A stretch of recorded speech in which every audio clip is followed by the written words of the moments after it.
blind guy TV. And as Monty Python once said, and now for something completely different.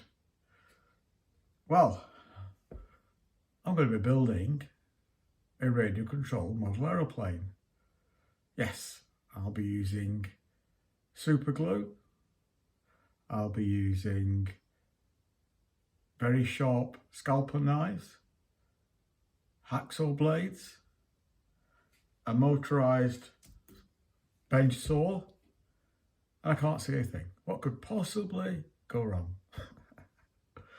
I thought I would start by just showing some of the equipment, the difference between vintage and modern. Here I have what's called an RCS single channel transmitter.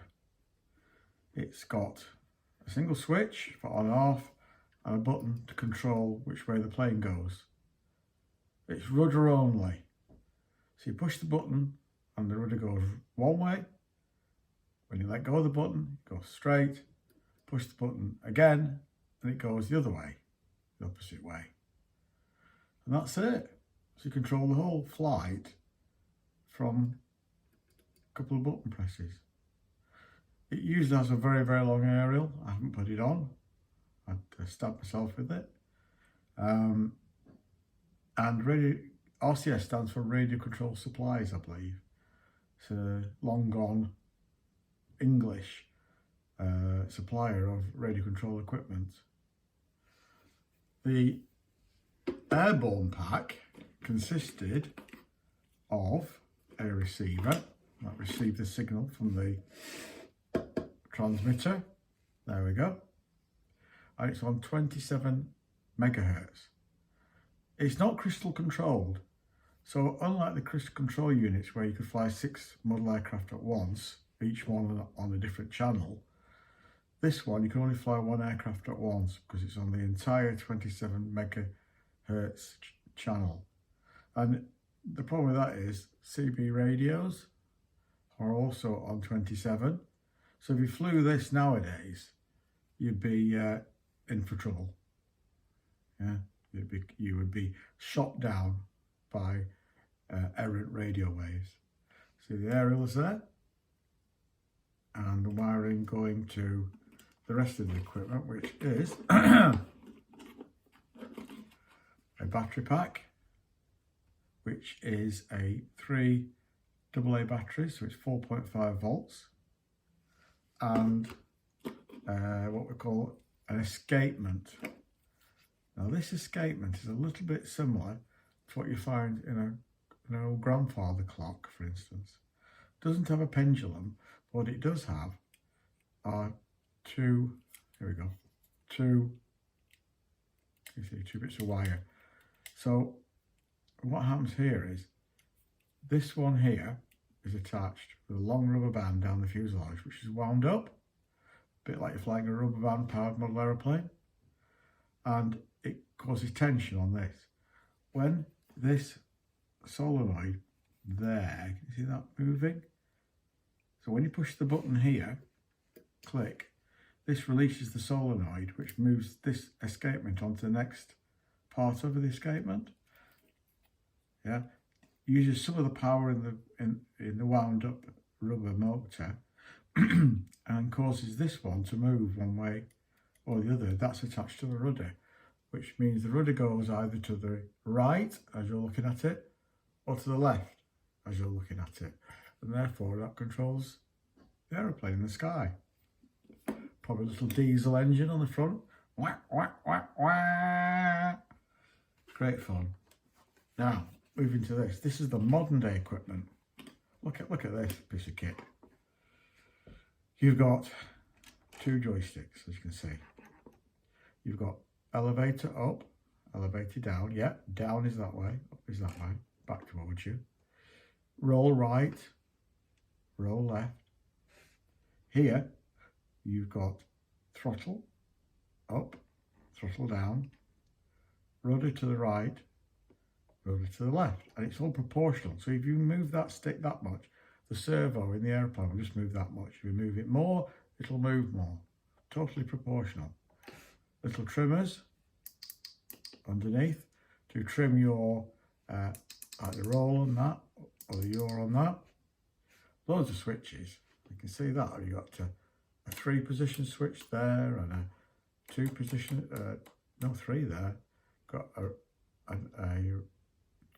knob. You've got 3 positions there, 3 positions there. You've got more switches here and on this side. And they all do certain things. For instance, they all do, for instance, flaps down, flaps up, undercarriage down, undercarriage up. You might have a smoke unit which fires off smoke into the exhaust. You can have bomb dropping.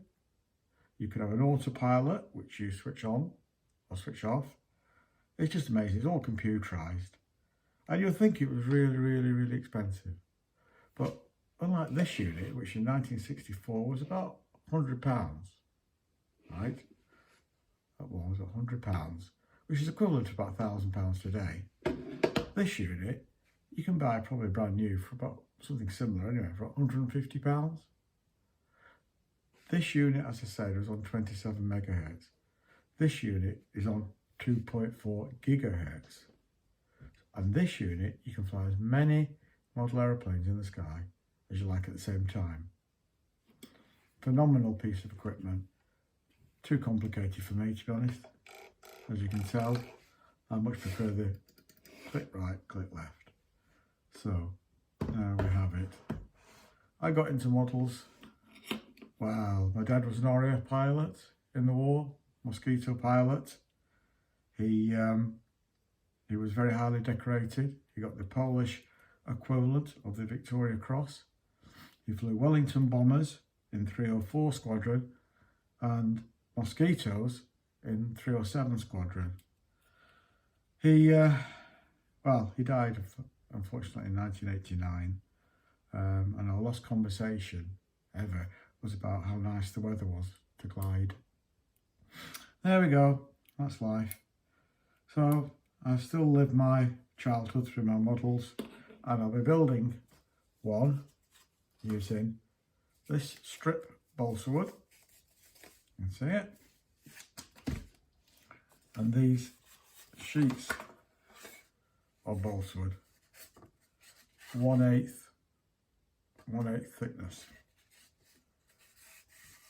My own design, and I honestly don't propose to ever fly it, to be honest. It's just something to do. It's something to prove a point, to prove that someone without sight can build something from scratch. I did cheat a little bit. The wing ribs, I bought them off a online auction site. I couldn't face making 30 odd ribs.